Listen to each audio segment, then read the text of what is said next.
bien, a mí tampoco. Bueno, vamos a empezar con la arquitectura gótica. Son muy católicos. Sí. Como les contaba al principio, con la caída del Imperio Romano de Occidente, se va a producir un hecho muy importante en la cultura europea.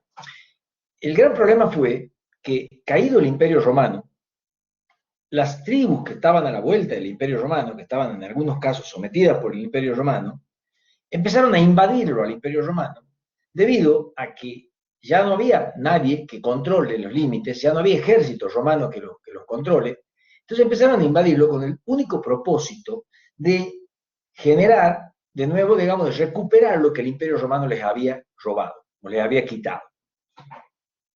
Esto va a generar toda una suerte de vida bastante complicada, de desasosiego en la gente, porque vivir en una ciudad significaba que en cualquier momento venía una tribu y nos invadía, y esa invasión iba a producir muerte y saqueo y toda una serie de problemas, con lo cual vivir en una ciudad se hizo bastante complejo en este periodo de la caída del Imperio Romano de Occidente, en los primeros albores de lo que sería la Edad Media.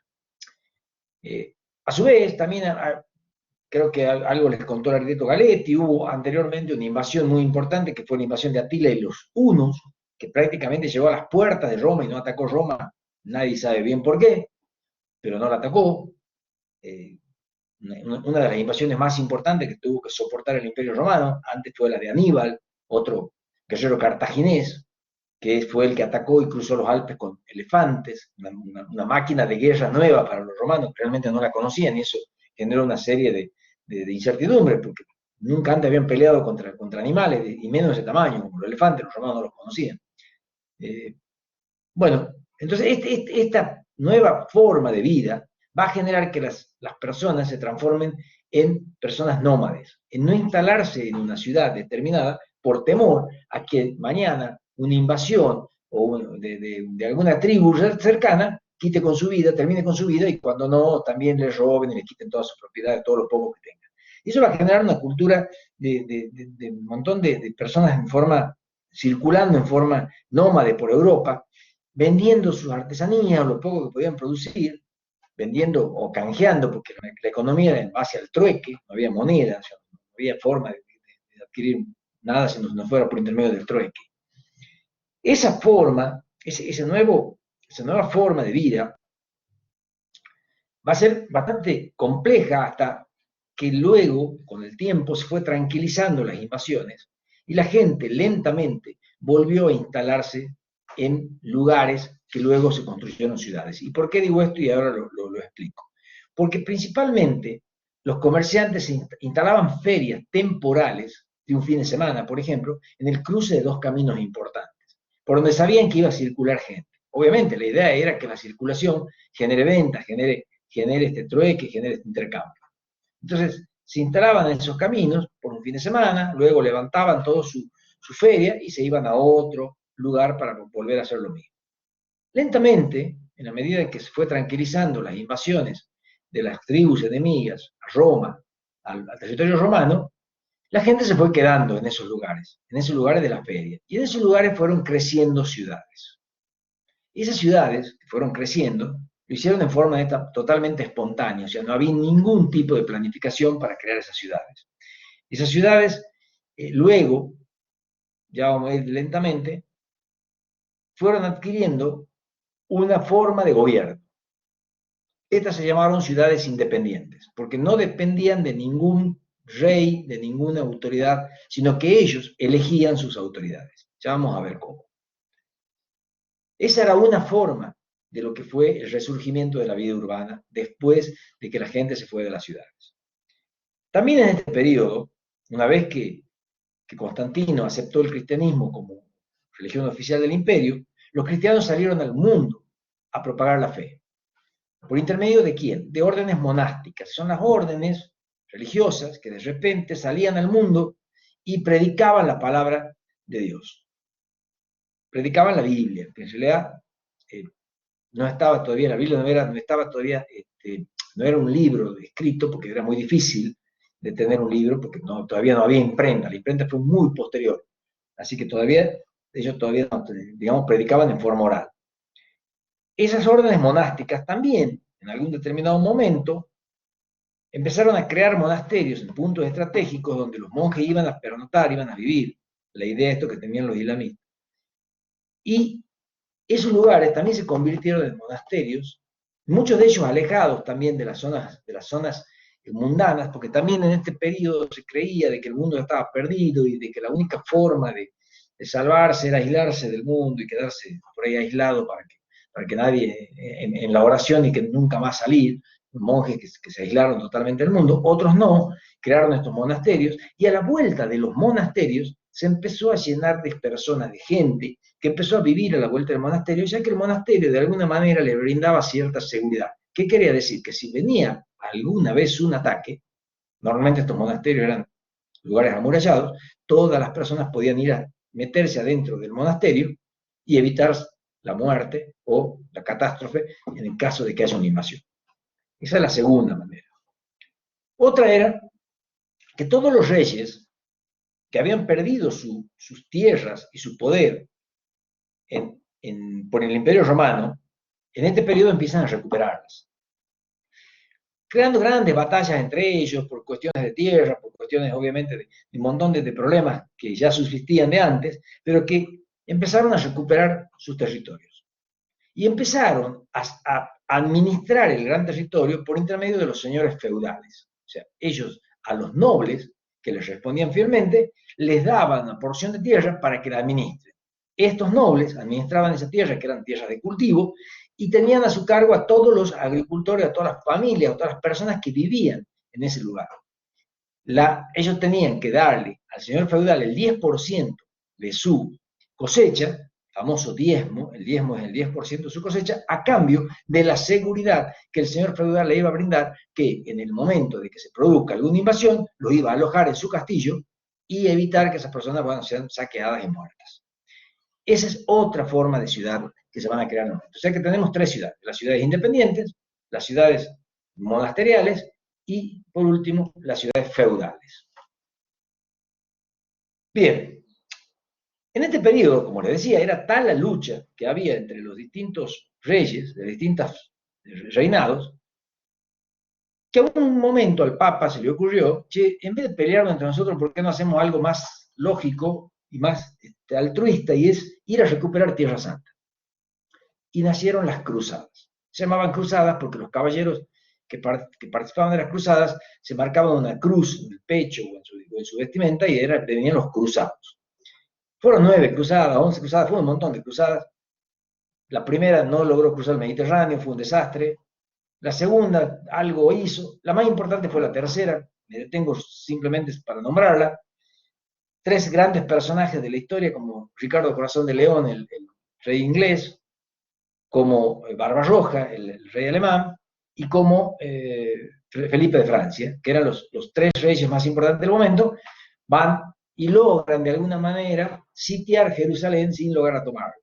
Pero bueno, entre eso que logran sitiar Jerusalén y en el intercambio que hacían un poco con la cultura árabe, traen desde Arabia un montón de cosas que en Europa no había, como por ejemplo una estructura caballeresca del poder. O sea, para poder manejar el poder uno tiene que tener una estructura, no puede ser cualquier cosa. Entonces esa estructura de caballeresca del poder la traen de ahí.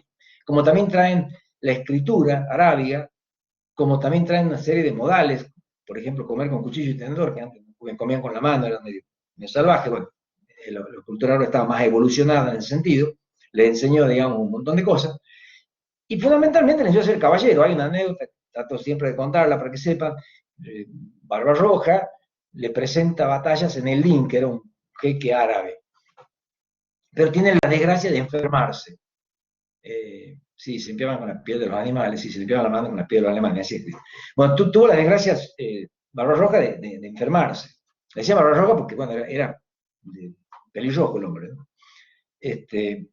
Y como no se curaba, Selemín no le presentó batalla. Dice, no, yo no voy a presentar batalla hasta que no se cure, porque de nada me sirve ganar un ejército que no tenga generales, tiene que estar sano.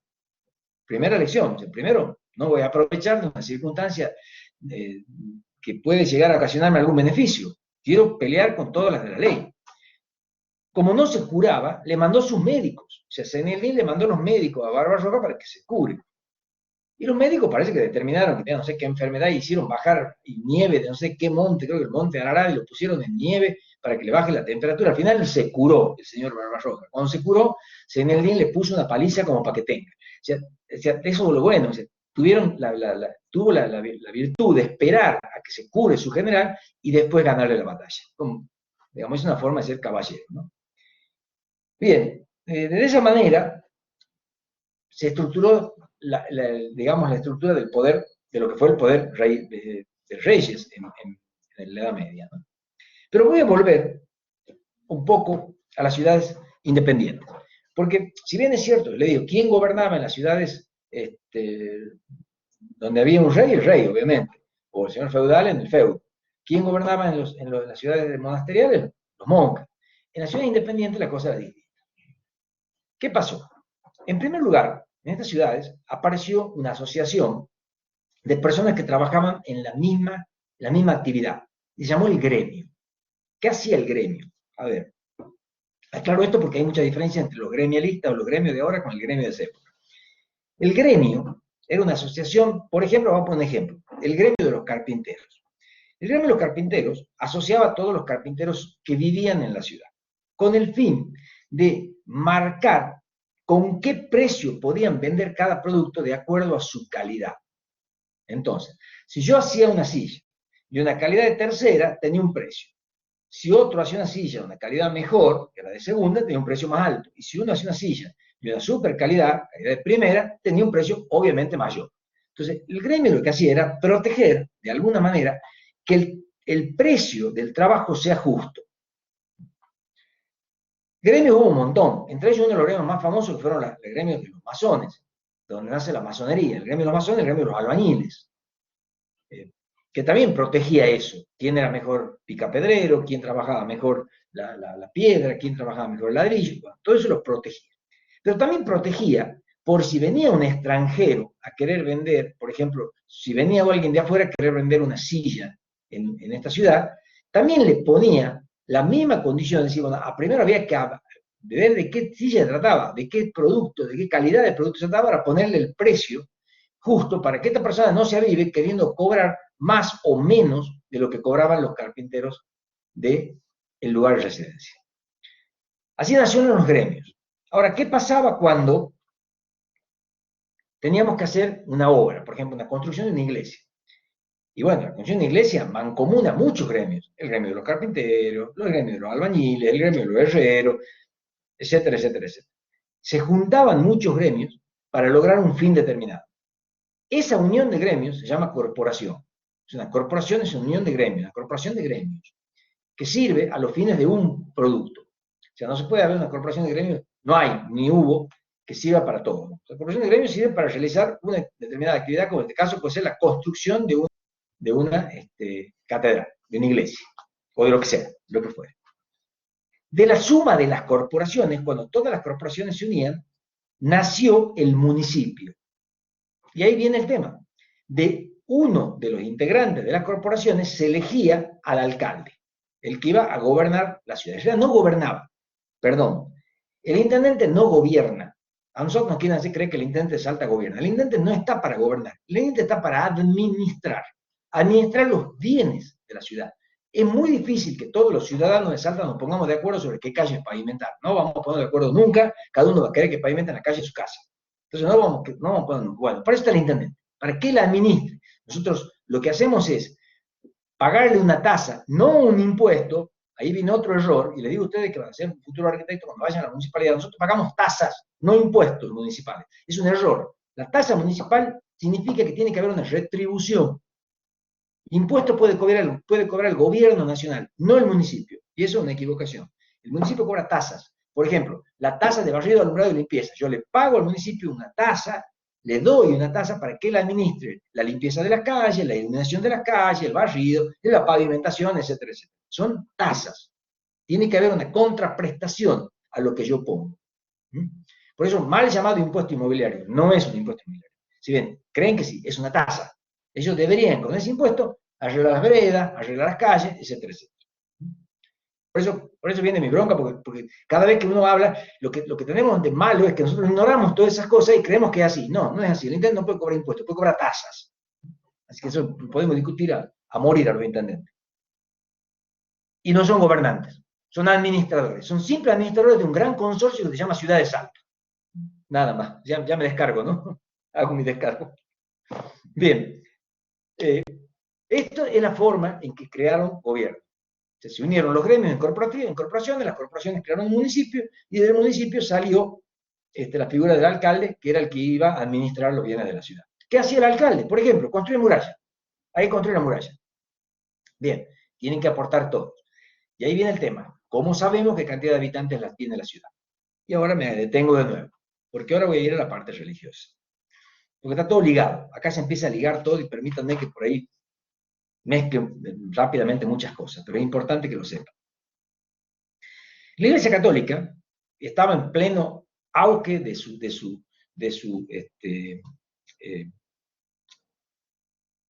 mendicancia, o sea, estaban tratando de peregrinar y de alguna manera establecer la religión católica. Para eso las órdenes mendicantes, que de repente salieron al mundo a predicar la religión católica. Estaban tratando de que la gente se transforme en el catolicismo, porque la gente antes, vamos a convenir, eran paganas, se venían del Imperio Romano. El Imperio Romano era pagano, creía en muchos dioses. La transformación no fue rápida, fue muy lenta la transformación del paganismo a la iglesia, al catolicismo. No fue la evangelización, gracias María Fernanda. Fue muy lenta la evangelización, no fue tan fácil. Una de las cosas que la iglesia hizo para evangelizar es encargarse de lo que se llamaban las funciones sociales. ¿Cuáles son las funciones sociales de una sociedad? Por ejemplo, la iglesia casaba a las personas, bautizaba a los nacidos, enterraba a los muertos, se encargaba de curar a los enfermos, se encargaba de educar a los niños, o sea, era escuela, era hospital, era registro civil, como le digo, anotaba los nacimientos, porque los bautizaba, anotaba los casamientos y anotaba las defunciones. O sea, la iglesia cumplía muchísimas funciones que hoy se hace cargo el Estado. Hoy el registro civil depende del gobierno de la provincia, la salud y la educación también, en algunos casos privadas, en otros casos también depende del Estado. Pero en esa época se hacía cargo la iglesia, porque nadie se hacía cargo de eso. Alguien tenía que hacerlo, se hizo cargo la iglesia. Se llamaron las funciones sociales de la iglesia. Entonces, como la iglesia anotaba los nacimientos y anotaba las defunciones, sabía perfectamente qué cantidad de habitantes tenía esa ciudad. Y eso era lo que usaban los gobernantes para pedirle a la iglesia el censo. La iglesia hacía un censo, si el señores, permítame cuántos habitantes tiene la ciudad, de esa manera puedo cobrar la tasa para poder hacer la muralla, porque la tenían que pagar todos. ¿Se entiende cómo se relacionan las cosas? Si bien la iglesia todavía no tenía un poder político, como lo puede haber tenido después, en esta época no lo tenía, era simplemente estaba en sus primeros inicios. Pero sí,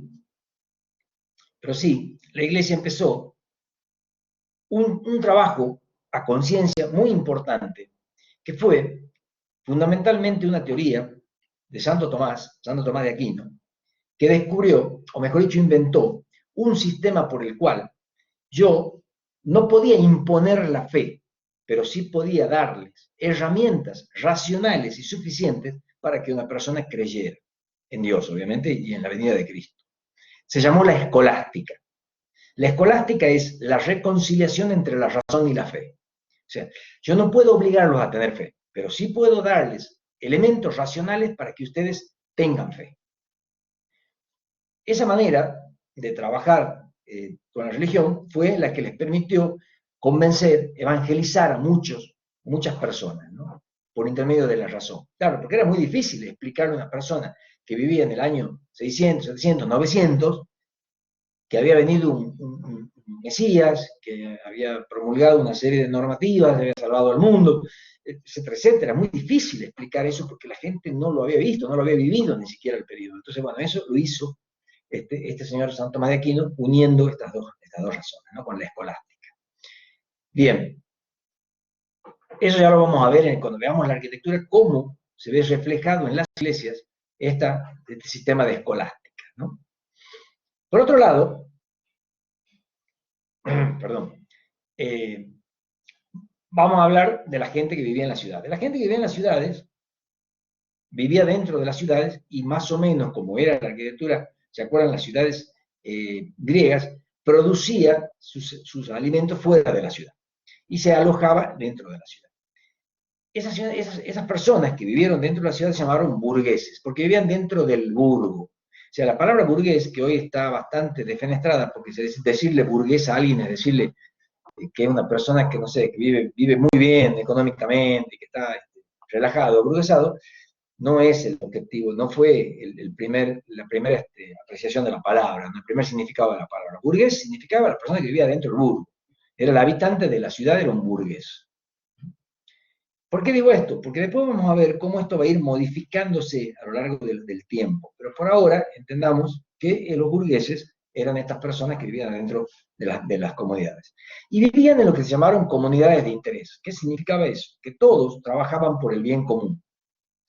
Entonces, no había individualismo en la forma de vida del burgués, sino había una forma de vida en forma comunitaria.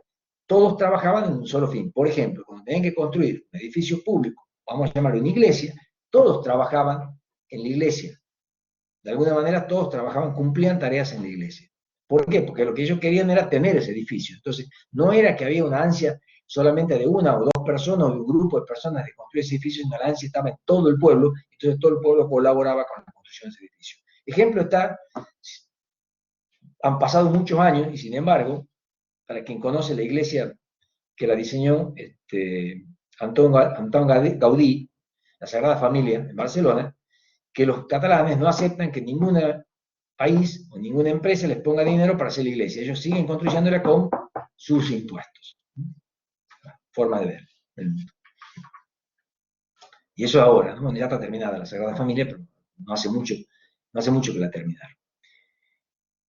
Bueno, un grande, rápido pantallazo de lo que fue el medio cultural de la arquitectura medieval, que seguramente van a ir surgiendo un montón de temas a medida que vayamos viendo los edificios, pero básicamente creo que les he dado un panorama bastante amplio.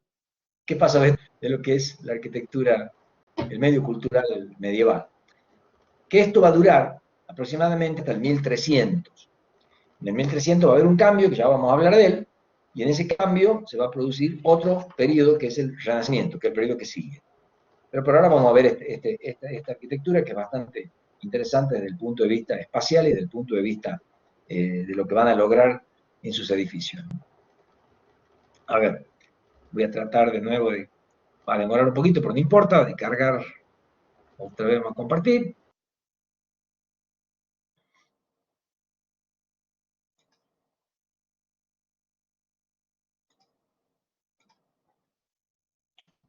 Va a demorar un poco, mientras tanto vamos a ir viendo algunos temas. Lo que vamos a ver son justamente, en primer lugar, estas ciudades espontáneas. Ciudades espontáneas se llaman porque no fueron planificadas, nacieron, como les dije, en el cruce de caminos, se armaba una feria, esa feria que al principio se levantaba y se iba trasladando a otros lugares, se fue instalando definitivamente en ese cruce de caminos, la gente que se trataba de comercializar en la feria fue construyendo sus viviendas, y bueno, lentamente se fue construyendo la ciudad, a medida que iba creciendo en forma desordenada, con calles muy pequeñas, muy angostas, prácticamente las calles tenían el tamaño para que pase un carro, obviamente ciudades que no tenían ningún tipo de servicio, muchas veces la basura y se la tiraba a las calles directamente, o sea, bastante poco higiénicas las ciudades desde todo punto de vista, muy poco asoleadas, las calles eran muy angostas, el sol no entraba tanto, eso generó una serie de problemas, enfermedades que fueron terminando muchas veces con diezmar poblaciones, porque se agarraron pestes gigantescas. Una de ellas fue la peste negra, que teóricamente las trajeron las ratas que venían de los comercios que venían desde Asia Menor, desde Asia. Entonces, bueno, estas cosas fueron propias también de una ciudad que no estaba preparada desde el punto de vista sanitario. Y eso también quiero marcarlo porque después vamos a hablar bastante sobre el tema sanitario de las ciudades, ¿no? De cómo estaban armadas. En este periodo también se va a empezar a generar una arquitectura para la educación, una arquitectura para la salud, una arquitectura para el esparcimiento. esas funciones sociales que les decía que va a tomar la iglesia va a hacer que sea necesario construir edificios en donde se pueda albergar a las personas que quieran estudiar o que quieran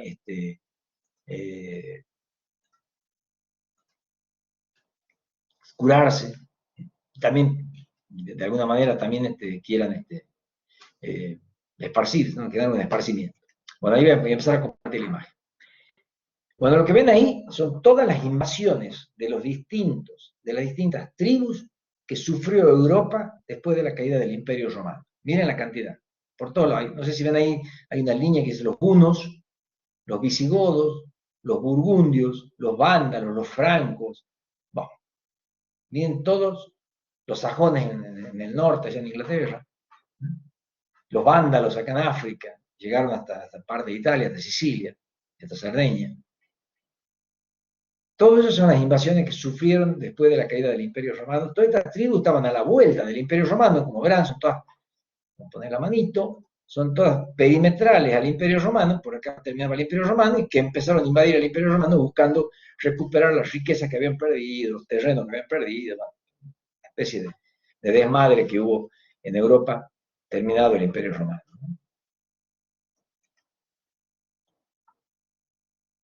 Vamos a empezar a ver las catedrales.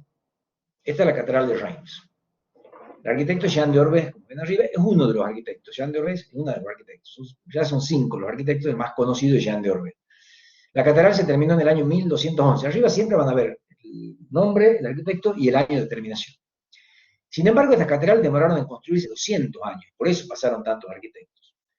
No se construían tan rápido. 200 años en construir este edificio.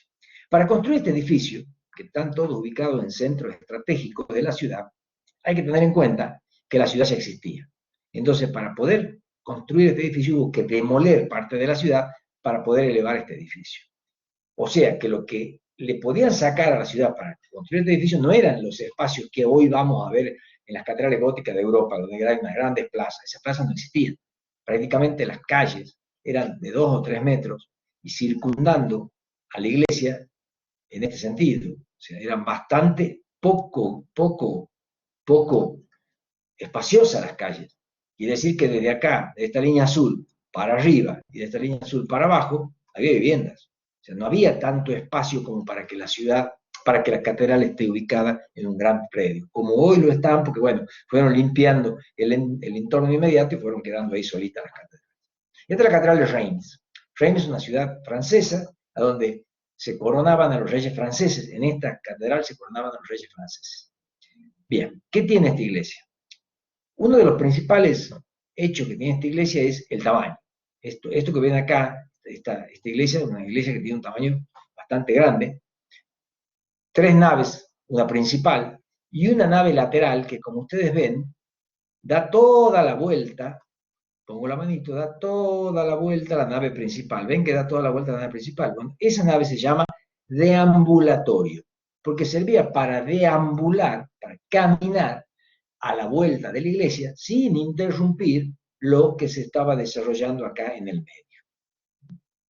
La iglesia tiene 3 naves, nave principal y 2 secundarias, tiene lo que cruza acá, que es el crucero, la nave que cruza para armar una especie de iglesia en cruz latina. La cruz latina es la cruz de Cristo, es la cruz que tiene un lado más largo que los otros 2, mientras que la cruz griega tiene los 4 lados iguales, 4 patas iguales. Finalmente, esto termina en lo que se llama la corona de capillas, que son estas estructuras semicirculares que rematan la iglesia al final. Acá tenemos el acceso principal, del cual vamos a hablar. Vamos a mostrarlo acá. Acá están las partes, acá están los pies de la catedral, que es el acceso, la bóveda por crucería, ya vamos a hablar de eso. Los contrafuertes que están acá, estos contrafuertes son los que van a soportar las grandes fuerzas, los grandes esfuerzos que tiene esta estructura tremenda. El transepto, que es todo esto que está acá, el cimborio, que es el espacio central, las capillas y la girola, que es todo este espacio. Bueno, son las partes de una catedral gótica. ¿Cómo se trazaban? se empezaba por ese cuadrado, por el cimborio. A partir del cimborio, se va a tirar la diagonal y se van a desarrollar las diagonales hacia los 4 lados. Y así se van a crear esos 4 módulos que están marcados. Esos módulos se repiten solamente en lo que es el transepto. Finalmente, se toma el raíz de 3, que es diagonal del raíz de 2, también se lo desarrolla, se lo rebate sobre la horizontal y se crea el raíz de 3, y ahí se crea este módulo, que es el que se repite hacia el final. Igual para este lado. En el caso de la girola, este módulo está acá, va siguiendo la forma circular de la girola, y desde el centro se van tirando las distintas diagonales para crear todo lo que se llaman las capillas, la corona de capillas. Esa es la estructura formal de la catedral gótica en planta. Parte, como les dije, vuelvo para atrás para repetirla, de este cuadrado, que es el cimborio, de ahí se hace un raíz de 2, se tira la diagonal y se rebate la diagonal en los 4 sentidos, se crea este primer módulo, y luego se tira la diagonal del raíz de 2, que significa el raíz de 3, que es esta línea azul, se rebate, y se arman los módulos que arman la que se llama la nave principal. Y la secundaria ya con el módulo antes armado y el cruce con estos módulos se arman los módulos de las naves laterales. ¿Está claro? Si tienen alguna pregunta, me interrumpen, pregúntenme. Porque esto es importante, motivo de muchos aplazos en Historia 1, no saber la estructura formal de la catedral gótica. Y todas las catedrales góticas tienen la misma estructura formal. O sea que no tienen que inventar nada. ¿Está claro? Bien. En este espacio central, voy a volver a la imagen principal, en este espacio central es donde se van a desarrollar todas las actividades referentes a las funciones sociales de la iglesia. Este espacio central va a ser hospital, va a ser escuela, va a ser registro civil, va a ser lugar de reunión de todo el pueblo en ocasión de alguna asamblea llamada por el intendente, por el alcalde, para transmitirle a la ciudad algunas cosas que tiene que transmitirle. O sea, va a ser un espacio de usos múltiples, de uso de toda la ciudad. Y he aquí su tamaño. El tamaño responde a la necesidad que tenía de poder albergar a todas las personas, porque además es el último lugar para resguardecerse en caso de ataque enemigo. Todos se metían en la catedral. O sea, también hay que pensar que si yo tengo que buscar un espacio donde pueda entrar, no sé si toda, pero gran parte de la sociedad, de la población, ese espacio tiene que ser bastante grande. Y ese es el caso de las catedrales góticas. Por eso su tamaño. Quiero que entiendan bien. Su tamaño es por eso, porque cumple funciones que van más allá de la función religiosa. Acá no se dictaba misa, como verán, no hay un altar, porque no estaba el altar. Hoy ya tienen altar, obviamente, pero en esa época no lo había, porque no había ningún oficio religioso. ¿Está claro? Me imagino que está claro. Miren las partes de la catedral. ¿Se acuerdan cuando yo les decía, miremos en la arquitectura islámica las 3 partes? Bueno, acá las tienen. La parte de abajo se llama arcada, están los arcos. La parte media se llama triforio. Se pueden ir escribiendo las palabras, porque yo no sé si hago tiempo de escribirlas. Arcada, triforio, y finalmente acá arriba el clerestorio. Es a donde se encuentran los famosos vitrales de las catedrales góticas, de los cuales ya vamos a hablar. ¿De qué se trata? Están acá, ya la vamos a ver en la imagen que sigue. Entonces, acá tenemos un corte de la catedral. Arcada, triforio y clerestorio. Ahí está. Perfecto, gracias Alberto. Acá tenemos el corte de la catedral. Acá tenemos la arcada, la primera parte, la arcada. Este que está acá, esta galería chiquita es el triforio, y a partir de acá hasta acá arriba es el clerestorio. Fíjense cómo acá hay unos arcos que salen desde la catedral a unirse con los contrafuertes. Estos arcos se llaman arbotantes. La palabra viene del arco volante. Esos arcos sirven a los fines de soportar el empuje que tiene este arco de la nave central, que va a tratar de abrirse y empujar hacia afuera. Ese arco es un arco ojival. sea, al ser un arco ojival, quiere decir que tiene menos empuje que un arco de medio punto. Voy a tratar de dibujar eso. Un arco de medio punto, uy, qué feo. ¿Ve? Qué feo que dibuja con esto, ¿no? Un arco de medio punto, es muy feo dibujar con esto, que tiene una fuerza Sí, no, no se vertical. puede. No se Capaz que si puede. lo buscamos por internet y lo ponemos, capaz que mejora. Capaz que lo podamos encontrar. Capaz que lo tratan por internet. Sí. Desarrolla su fuerza en este sentido. ¿Me entiendes? La transmite la fuerza en este sentido. Epa. Desde la mitad hacia el extremo. Esto se llama la cuerda del arco. O sea que si yo tengo esta fuerza y la tengo que dividir en una vertical y en una horizontal, hago lo que se llama la descomposición de la fuerza, me voy a encontrar que la fuerza horizontal H y la fuerza vertical B son iguales. En el arco de medio punto son iguales. Quiere decir que el arco de medio punto empuja tanto para abajo como para el costado. ¿Se entiende? Por lo tanto, por lo pronto, el arco, uy, qué feo, el arco ojival, la ventaja que tiene es que la resultante sigue siendo la misma, pero está más verticalizada. Por lo tanto, si yo hago una descomposición de fuerza, me voy a encontrar que la fuerza vertical es mayor a la fuerza horizontal. Por lo tanto, el arco ojival tiene menos empuje que el arco de medio punto. Espero que se entienda, pero esa es la historia. ¿Me entiendes? Por eso ellos adoptan el arco de medio punto porque tiene menos empuje que el arco ojival, perdón, porque tiene menos empuje que el arco de medio punto. A su vez, esos arbotantes son los que transmiten esos empujes a este gran contrafuerte, que es el que transmite la fuerza al piso. Creo que tengo imágenes de eso, ya me voy a fijar si las tengo. Si no, ya la vamos a cargar. No las tengo, pero ya las vamos a cargar. Clase que viene las cargamos. Ahí están las tres partes de la iglesia. La arcada abajo, el triforio intermedio, o sea, acá está la arcada, este es el triforio, y acá está el clerestorio donde están los vitrales. Bien, esta es la nave central. ¿Para qué servía el clerestorio?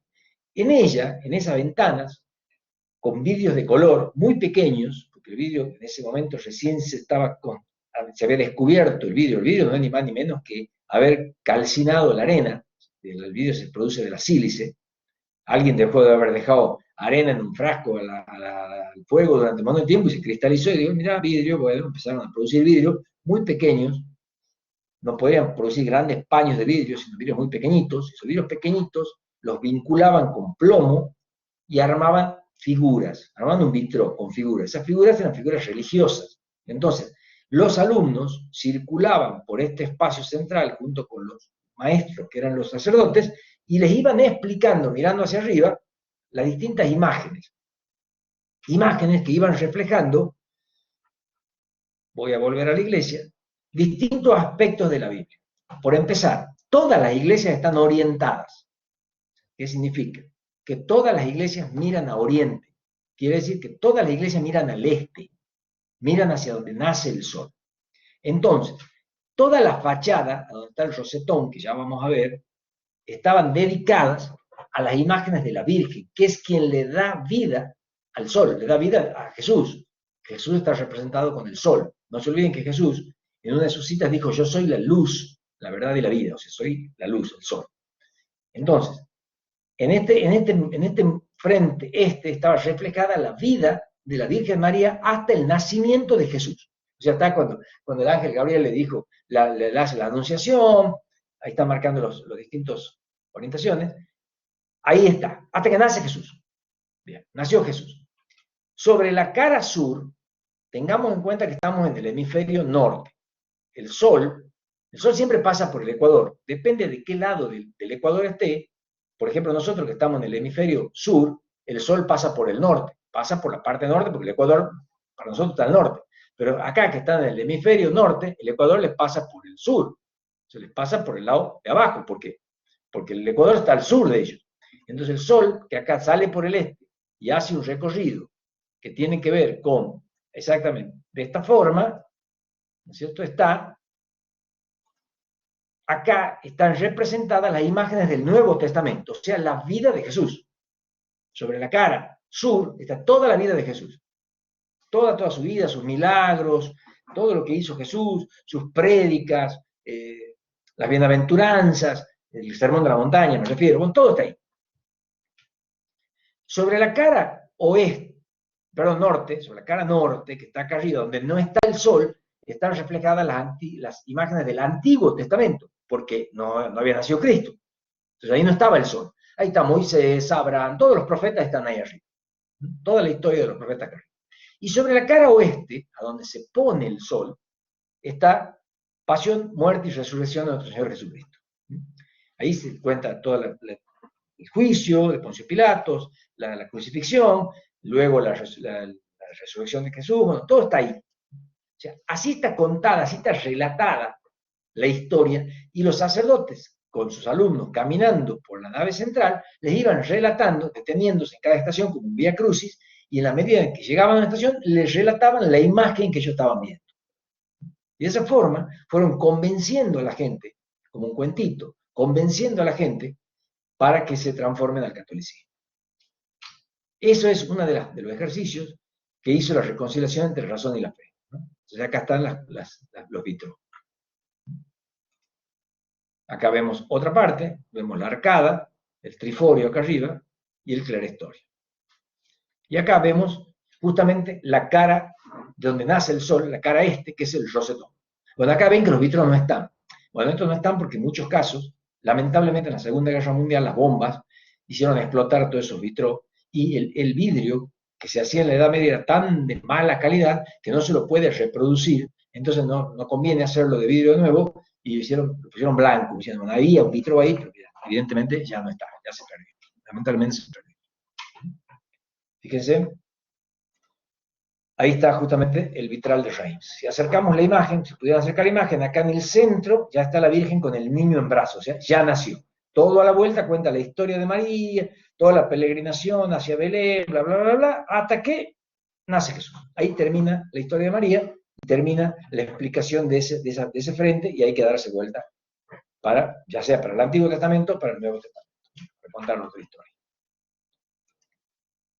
Miren lo que es. Ahí está clarito el triforio, ¿eh? Que es una galería. ¿Ven que es una galería que tiene puertitas? Esa galería con puertitas sirve para, fíjense acá en el corte, acá, para entrar a reparar esta techumbre. La techumbre que cubre la nave lateral. ¿Está claro? Ahí está el triforio, ¿ven? Ahí arriba. Acá también está. Y ahí está el otro triforio. Otra de las cosas características de esta catedral es este pilar que ven acá. Este pilar que ven acá. Voy a volver a la planta. Les voy a mostrar. Bueno, voy a volver a la planta principal. Acá. Fíjense en los pilares. Todos estos pilares, acá hay 2 pilares más grandes, acá más chicos, y acá hay 4 pilares más grandes. Estos 4 pilares más grandes del cimborio son los que sostienen la aguja, que es esa estructura en forma de pirámide muy alta y finita, por eso se llama la aguja, que es la que le da una imagen a la iglesia, le da un perfil a la iglesia. Estas que están acá, este pilar, junto con estas grandes estructuras murarias, son los que soportan las torres de los campanarios, que están justo en el frente, y que ahora vamos a empezar a ver. Eso se llaman pilares acantonados. ¿Qué significa? Que es un pilar que tiene, no sé si lo ven acá abajo, unos nervios. Esos nervios son los que hacen de guía entre el piso y toda la cubierta. Fíjense acá, lo van a ver. Miren cómo está el pilar acantonado acá y cómo los nervios van, suben. Mírenlo acá. Cómo los nervios suben desde el piso, pasan, arman toda la cúpula y bajan. Es como una cinta ininterrumpida que va de piso al piso del otro lado. No cumplen ninguna función estructural, son simples elementos decorativos. El que soporta el peso es la masa del pilar que está ahí atrás. Es otra cosa que vamos a ver en este periodo. Este es el frente de la Catedral de Reims, que como verán, también está estructurada en 3 partes, ¿no? Hay una parte que es esta, hasta acá, vamos a marcarla, acá hay una parte, acá hay otra parte, y finalmente la última parte. Ahí está, acá se ve perfectamente el rosetón. Y otra cosa curiosa, adentro de la catedral no hay ninguna imagen, no estaban permitidas. Fíjense, acá arriba está la galería de las imágenes. Y además hay imágenes en estos accesos que ya vamos a ver. En este, en este, en este. Acá hay imágenes. Estas son las imágenes de todos los santos. Y acá hay imágenes de otro tipo, ya no les anticipo porque ya las vamos a ver más detenidamente. Así, como ven ustedes, eran las torres. Acá eran torres campanario, que eran truncas, o sea, no tenían ningún tipo de estructura en punta, ¿no? Eran truncas. El trunca quiere decir que estaban cortadas, ¿no? ¿Está claro?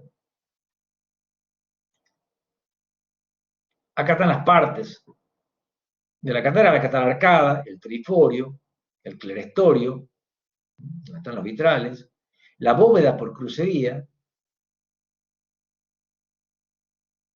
el arco apuntado del arco ojival. Acá está el contrafuerte y acá arriba hay un pináculo. El pináculo, como la palabra lo indica, es como una especie de terminación del remate, que lo que hacía era colaborar con el peso, era aportarle más peso al contrafuerte. Ya lo vemos, creo que no tengo la imagen, pero les prometo para las próximas clases sí ponerles la imagen de cómo era la resolución de la estructura resistente de la iglesia, para que entendamos bien para qué sirven los arbotantes, para qué sirve el contrafuerte y para qué sirve el pináculo. Una de las maneras de construir la iglesia era de esta forma. Abajo se construía un gran cimiento de piedra. Todas las iglesias góticas italianas, perdón, francesas están hechas en piedra, porque era el material de la zona, era el que tenía. También hay una relación religiosa donde dice, Jesús le dijo a Pedro, tú eres Pedro y sobre ti construiré mi iglesia. Pedro significa piedra, tú eres piedra y sobre ti construiré mi iglesia. Bueno, hay una relación ahí, pero más que nada era porque era el material de la zona, porque después vamos a ver las iglesias italianas que nunca renunciaron a la cultura ladrillera, siguen siendo de ladrillo. Pero fíjense en esta iglesia, hacían las cimbras son estas estructuras amarillas que permitían hacer los arbotantes, ¿ven? Están las cimbras, todo se levantaba en base a poleas. Acá están ya construyendo la nave principal, acá arriba, no se ve bien, pero acá arriba, a ver, yo voy a señalar con el, acá arriba, hay una rueda gigante que es como una especie de rueda de hámster, adentro de un ser humano, que caminando para un lado o para el otro, hace girar una cuerda, un torno, y en el torno se enrolla una cuerda y levanta las estructuras como esta, va levantando las estructuras. Girando para un lado o para el otro, sube o baja. Bueno, así se construyen las catedrales góticas.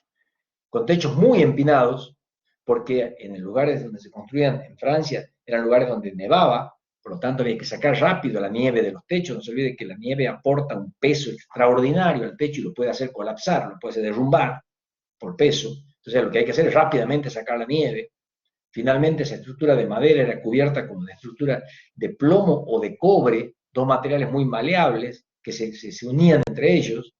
Por eso ven, cuando ustedes ven que las catedrales góticas tienen el techo color verde, ese techo es de cobre, el cobre se rumbra al color verde. Acá vemos otra parte de las catedrales, bueno, lo mismo, la nave central, las naves laterales, la cripta, que era, a veces en los cimientos se hacían criptas donde se enterraban a las personas, los sacerdotes, las pilastras, bueno, está todo acá, ¿no? Las cerchas que les hablaba hace un rato, los arbotantes, el pináculo, la bóveda por crucería, el arco ojival o el arco apuntado, acá está todo lo que son las partes de la catedral. Acá vemos lo que es esto que ven en rojo acá, es la bóveda por crucería. Son dos bóvedas que se cruzan, se entrecruzan, dos bóvedas de cañón, ojivales, no de medio punto, que al cruzarse generan esa forma. Esa es la bóveda por crucería. Acá tenemos cómo se va construyendo una catedral, ahí están las cimbras, no sé si logran ver las cimbras, cómo construyen primero los nervios de piedra y después rellenan esta parte central con piedra, eso es relleno en realidad, porque la estructura trasladan la fuerza a través de esos nervios que ustedes están viendo ahí en la pantalla. Y esto que ven acá es la firma del arquitecto. Es un laberinto. El arquitecto en el piso de la catedral dibujaba con distintas piedras de distintos colores, con mármol de distintos colores, dibujaba este laberinto. Esa es firma. Hay un montón de laberintos de distintas formas y color de acuerdo a la catedral. A ver, cuenta la leyenda que el que descubre desde... Acá está la entrada, ¿no? Ahí está la entrada. El que descubre cómo llegar al centro adquiere el permiso divino. Pero bueno, no se pongan a hacerlo porque no van a terminar mal. Pero lo que es el acceso a la catedral en forma de embudo, esto tiene una explicación. Yo vengo de lo mundano, del mundo, y voy a entrar a un terreno sagrado, a un terreno sacro. Entonces, cuando yo entro, todo esto, estas imágenes que están en este embudo, estas imágenes que están en este embudo, son las imágenes del juicio final. O sea, quiere decir que yo voy a ser juzgado. Y una vez que sea juzgado, miren quién me va a recibir en el medio, en su cetro. Ahí está Dios. Obviamente, una vez que yo soy juzgado, ya me recibe Dios. ¿Y quién me va a acompañar en mi camino? Que están estas 6 personas de cada lado. Son los 12 apóstoles. 6 de cada lado. ¿Y quién me va a recibir en la entrada a la iglesia una vez que yo haya purgado mis pecados? Jesús. Ahí está la imagen de Jesús. Entonces, me acompañan los apóstoles a purgar mis pecados, Dios es el que me termina juzgando, y Jesús es el que me termina recibiendo en su casa. ¿Está claro? Bastante lindo el cuento, ¿no? Acá vemos las imágenes más de cerca, ahí están las imágenes del juicio final, estas personas chiquititas que ven acá se están sufriendo todo tipo de tormentos, porque están purgando sus pecados. Acá está Dios, acá en el medio, acá está Dios. A la derecha de Dios Padre, ¿quién está? Me imagino que saben quién está a la derecha de Dios Padre, según la religión.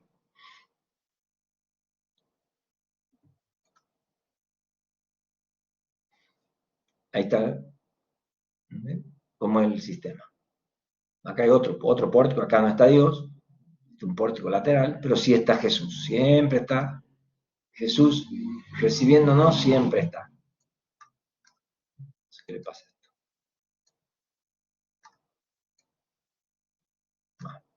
No quiere dibujar, ahí está, bueno, ahí está Jesús.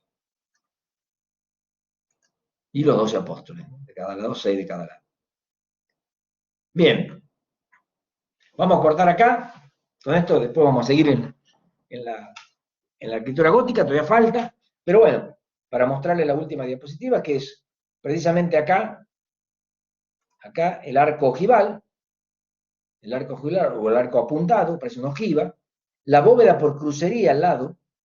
La bóveda por crucería tiene 2 tipos de arcos, los arcos laterales, o sea, los arcos laterales son estos arcos perimetrales, estos que están acá. Esos arcos se llaman arcos formeros porque le dan forma a la bóveda por crucería, que son las 2 bóvedas que se cruzan, y los arcos diagonales, que son estos que van acá, y que van de la otra diagonal acá, se llaman arcos torales. ¿Se acuerdan lo que era el toro? No creo que se acuerdan lo que era el toro, lo expliqué en Grecia lo que era el toro. El toro era un círculo. Los arcos torales son arcos semicirculares. Obviamente porque la diagonal es más larga y por lo tanto el arco no puede ser apuntado porque si no sería muy arriba. Acá tenemos lo que es los arcos con las ventanas lobuladas. Se llaman lobuladas por estos lóbulos que aparecen acá. Le cambié el color porque creo que no se está bien. Estos lóbulos que están acá son como lóbulos de una oreja. Lóbulos de una oreja. Se llaman ventanas lobuladas. Y esta ventana, que tiene esta forma de lanza, se llaman justamente ventanas lanceladas, tienen forma de punta de lanza. Bueno, ahí están todos los arcos, el arco de medio punto romano, en realidad etrusco, copiado por los romanos, los arcos rebajados, el arco apuntado o el arco ojival, el arco apuntado o el arco ojival es este, el arco de herradura del Islam, que acabamos de ver, otro arco lancelado, que es el arco medieval, después todos los arcos que son mudéjar, acá está el arco mudéjar, bueno, todo un montón de arcos que puede haber en esta cultura. Así que bueno, antes de que terminemos la clase, que falta muy poco, hagan preguntas y respondemos las preguntas.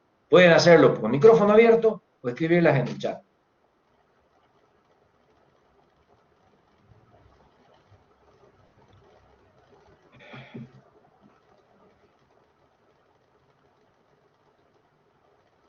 Chicos, pregunten. No creo que no tengan preguntas.